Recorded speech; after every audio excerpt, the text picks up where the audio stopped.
سابق برطانوی وزیر اعظم ٹونی بلیئر نے غزہ کی صورتحال اب بھی انتہائی نازک قرار دے دی۔ غزہ بورڈ آف پیس کے ایگزیکٹو بورڈ کے رکن کی حیثیت سے اقوام متحدہ کی سلامتی کونسل کو بریفنگ دی ہے۔ ان کا کہنا ہے کہ غزہ میں جنگ رک چکی ہے، لیکن جنگ بندی معاہدے کی خلاف ورزیاں جاری ہیں اور صورتحال اب بھی انتہائی نازک ہے۔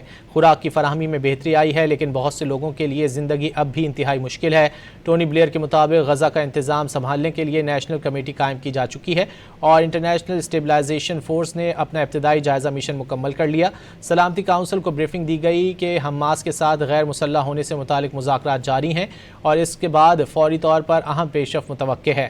تعمیر نو کے منصوبوں پر بھی کام جاری ہے۔ سابق برطانوی وزیر اعظم ٹونی بلیئر نے غزہ کی صورتحال اب بھی انتہائی نازک قرار دے دی۔ غزہ بورڈ آف پیس کے ایگزیکٹو بورڈ کے رکن کی حیثیت سے اقوام متحدہ کی سلامتی کونسل کو بریفنگ دی ہے۔ ان کا کہنا ہے کہ غزہ میں جنگ رک چکی ہے، لیکن جنگ بندی معاہدے کی خلاف ورزیاں جاری ہیں اور صورتحال اب بھی انتہائی نازک ہے۔ خوراک کی فراہمی میں بہتری آئی ہے، لیکن بہت سے لوگوں کے لیے زندگی اب بھی انتہائی مشکل ہے۔